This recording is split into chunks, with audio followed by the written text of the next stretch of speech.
കുറിച്ച് വേറൊരു കാര്യങ്ങളെ പറയുന്നുണ്ട്. അതായത് അതുകൂടെ നമുക്കൊന്ന് കേൾക്കാം. ഇതിനുള്ള ഒരു ദിവസം കസിനോട് ഈ കാര്യം പറഞ്ഞപ്പോ കസിൻ മിനു എന്ന വ്യാജേന ഒരു മെസ്സേജ് അയച്ചിട്ടുണ്ട്. അതിനകത്ത് പൈസ ആവശ്യപ്പെട്ടിരുന്നു ഈ കസിൻ. ആ കസിനെ ആവശ്യപ്പെട്ടിട്ടുണ്ട്, 1 lakh നേരിട്ടുണ്ട്. മര്യാദക്ക് ഞാൻ അവിടെ വരും, നീ എന്റെ പെങ്ങളെ അവനെന്താ പറഞ്ഞു ഞാൻ കേട്ടുപോലില്ല. അവൻ പറഞ്ഞു ഞാൻ അമ്പട കസിനെ.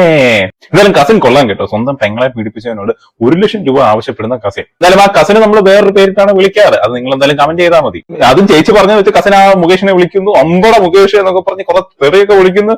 എന്നിട്ടാണ് മുകേഷിനോട് 1 ലക്ഷം രൂപ ചേച്ചിയുടെ അക്കൗണ്ടിലേക്ക് ഇട്ടേക്കണമെന്ന്. അതും പെങ്ങളെ പീഡിപ്പിച്ചവന്റെ കയ്യിൽ നിന്ന് മേടിക്കാൻ നോക്കുകയാണ്. എന്തായാലും നമുക്ക് ഈ കഥ വിശ്വസിക്കാൻ പറ്റും ഗൈസ്. കാരണം ഇങ്ങനെ നോർമലി നടക്കുന്നതാണല്ലോ. പെങ്ങളെ പീഡിപ്പിച്ചവന്റെ കയ്യിൽ നിന്ന് ആങ്ങളമാര് പൈസ ഒക്കെ ഇങ്ങനെ ഭീഷണിപ്പെടുത്തി മേടിക്കുന്ന കഥകളൊക്കെ നമ്മൾ കാണുന്നതാണല്ലോ. എന്തായാലും നമുക്കിത് വിശ്വസിക്കാം.